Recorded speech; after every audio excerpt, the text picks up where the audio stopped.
आप देख रहे हैं PSJMD।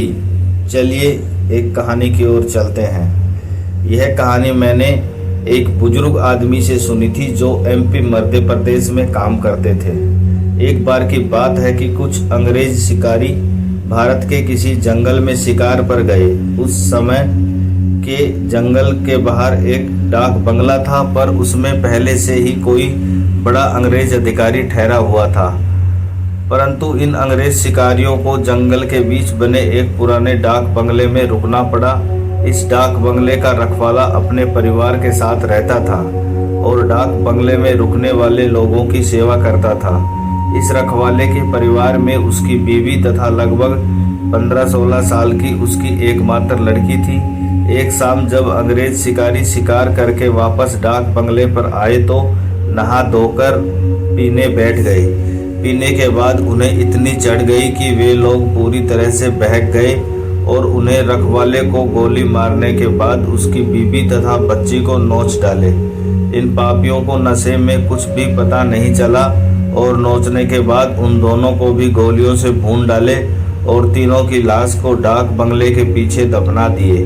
यह बात आई गई रह गई।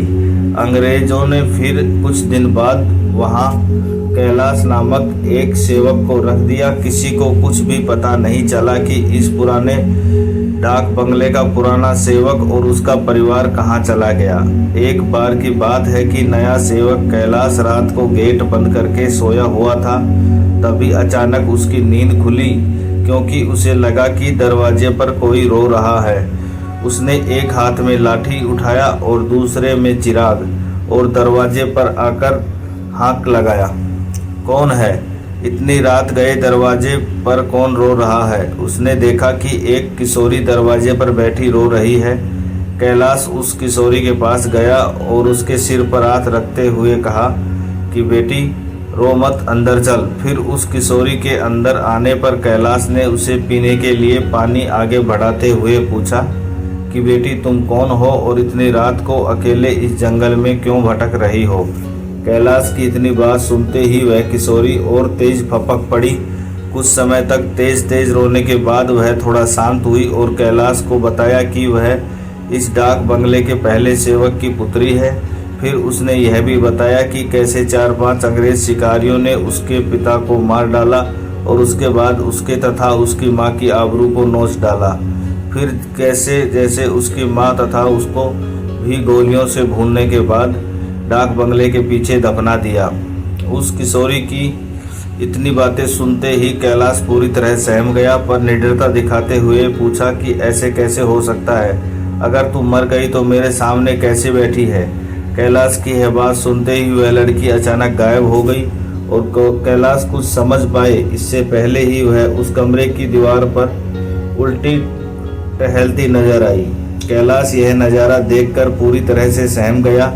फिर अचानक वह लड़की आकर कैलाश के सामने बैठते हुए बोली कि काका आप डरिए मत, मैं आपका कुछ भी बुरा नहीं करूंगी। धीरे धीरे कैलाश का डर जाता रहा और उसने अपने मस्तक पर आई पसीने की बूंदों को गमछे से पोंछ लिया। फिर उसी रात को उस लड़की ने वह जगह दिखाई जहां उन तीनों को दफनाया गया था। कैलाश ने खुदाल से खोदकर उन तीनों के अस्थि पंजर को निकाला। फिर कैलाश ने उस किशोरी से वादा किया कि वह उन अंग्रेज अधिकारियों के खिलाफ कोर्ट जाएगा और किशोरी को इंसाफ दिलाकर रहेगा। कैलाश की बातें सुनकर वह किशोरी रोते हुए बोली कि काका आपको कुछ नहीं करना है, बदला तो मैं लूंगी, बस आप मेरी थोड़ी सी मदद कर दें। फिर क्या? उस किशोरी के बताए अनुसार कैलाश ने बीमारी का बहाना बनाकर उस डाक बंगले की नौकरी छोड़ दी तथा उस किशोरी को किए वादे के अनुसार उस किशोरी के माता पिता की अस्थियों को जला दिया तथा उन दोनों के नाम पर पूजा पाठ भी करवाया। उन दोनों की मुक्ति हो गई, पर लड़की के कहे अनुसार कैलाश ने लड़की के अस्थि पंजर को नहीं जलाया और न ही उसके क्रियाक्रम के लिए कोई अनुष्ठान पूजा पाठ ही किया, क्योंकि किशोरी ने कहा था कि अगर उसके लिए भी पूजा पाठ हो गई तो वह इस भूत ही योनि से मुक्ति हो जाएगी और फिर उन दरिंदों से बदला नहीं ले पाएगी। समय बीतता गया और अब उस डाक बंगले में कोई नया सेवक आने को भी तैयार नहीं होता। क्योंकि कैलाश वहीं आसपास मंडराता रहता और नए आने वाले सेवक को भूत ही कहानी सुनाकर भगा देता।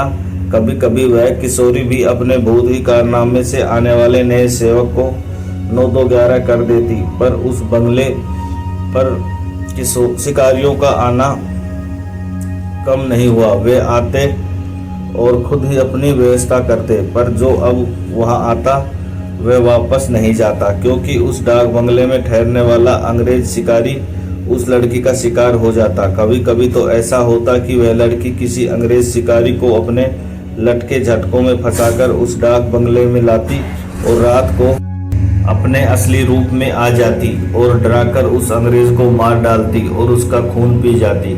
यह क्रम चलता रहा और उस डाक बंगले में मरने वाले अंग्रेज शिकारियों की मौत रहस्य ही बनी रही।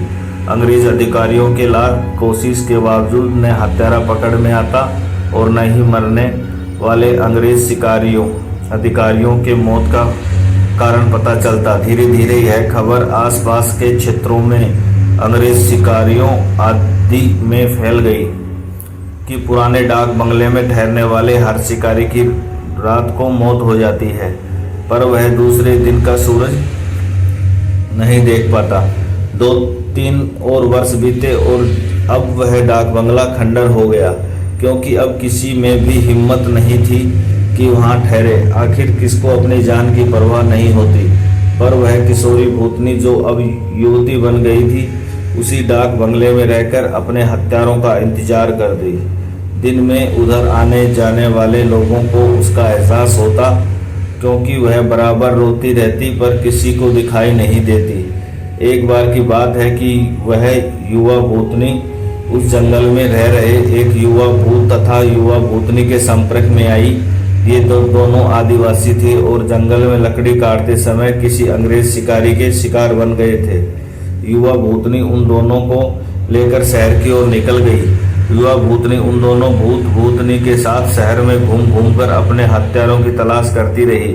2-3 दिन की मेहनत के बाद ही वह अपने हत्यारों को पहचान ली। एक दिन वह शाम के समय खूब खूबसूरत युवती बनकर उनमें से एक हत्यारे अंग्रेज शिकारी के घर गई। घर पर उस अंग्रेज के सिवा कोई नहीं था। फिर उसने खूब लटके झटके दिखाए और उस अंग्रेज को अपनी सुंदरता में फांस लिया। रूप लुभावना हो तो अच्छों को फंसते देर नहीं लगती। योजना के अनुसार वह दूसरे दिन भी उस अंग्रेज से मिली। फिर उसे पूरी तरह विश्वास में लेने के बाद एक दिन कहीं कि क्यों नहीं हम लोग शिकार पर चलें।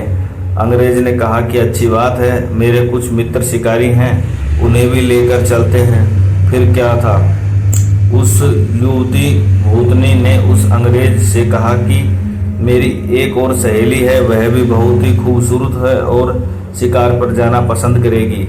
फिर दूसरे दिन उस युवती भूतनी ने अपने साथ आए हुए दूसरे युवा भूतनी से उस अंग्रेज शिकारी को मिलवाया। अब तो अंग्रेज पूरी तरह उस भूतनी के माया जाल रूप जाल में फंस चुका था। एक दिन सुबह सुबह वह अपने उन्हीं पुराने दोस्तों के साथ जंगल की ओर निकल पड़ा। दिन भर शिकार करते रहे और खूब मौज मस्ती भी। शाम होने को आई तो अंग्रेज शिकारियों ने कहा कि अब सूर्य ढलने लगा है, क्यों न हम लोग वापस शहर लौट चलें। अंग्रेज की बात सुनकर उस युवा भूतनी ने कहा कि ना ना, आज रात हम लोग यहीं ठहरकर जंगल का आनंद उठाते हैं। पर एक अंग्रेज शिकारी ने कहा कि हमने पहले से डाक बंगला तो बुक किया नहीं, ठहरेंगे कहाँ। फिर क्या था, वह युवा भूतनी मुस्कुराई और बोली कि इस जंगल में दूसरी ओर मेरे एक मित्र आदिवासी की कुटिया है, हम रात वहीं बिताएंगे और खूब मौज मस्ती करेंगे। अब हुआ यूं कि उस युवा भूतनी की योजना के अनुसार देखते ही देखते उसके मित्र युवा भूत ने एक मड़ई तैयार कर ली। उसमें ऐशो आराम की सारी चीजें भी ला दी। उन दोनों युवा भूतनियों के साथ ये अंग्रेज उस मड़ई में पहुंचे।